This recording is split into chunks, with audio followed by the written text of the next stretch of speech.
How did black codes suppress African American voting rights? Imagine waking up in a country that just freed you from slavery, only to find new laws designed to keep you from having a say in your government. That's what happened after the Civil War during the period called Reconstruction. Black codes were laws created by Southern states to control newly freed African Americans. They aimed to limit their freedoms and keep white dominance in place.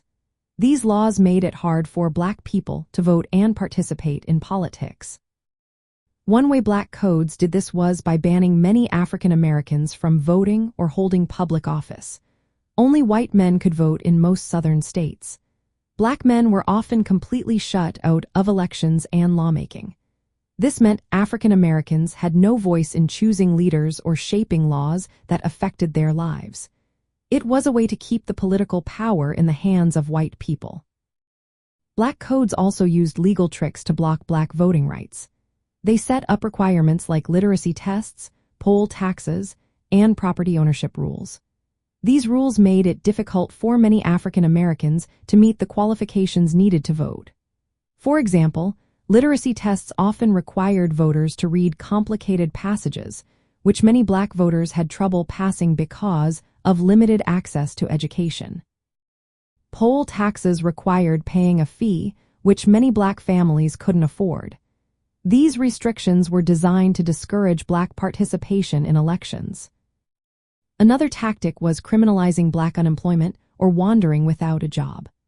Black codes included vagrancy laws that could arrest African Americans for not having a job or a fixed residence. Once arrested, they could be fined or forced into unpaid labor. Because convicted felons were often barred from voting, this criminalization further suppressed black political rights.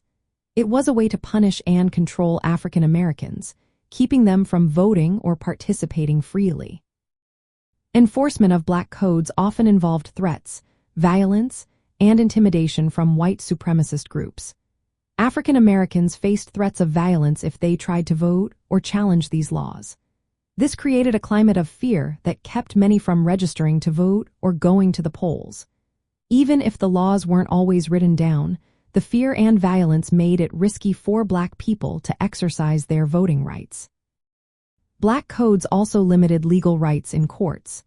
They prevented African Americans from testifying against white people, making it harder to fight unfair treatment or challenge voting restrictions. This legal barrier kept black voices out of justice and reinforced their political marginalization. All these laws and practices kept African Americans from gaining full citizenship and political power. They maintained a racial hierarchy similar to slavery times.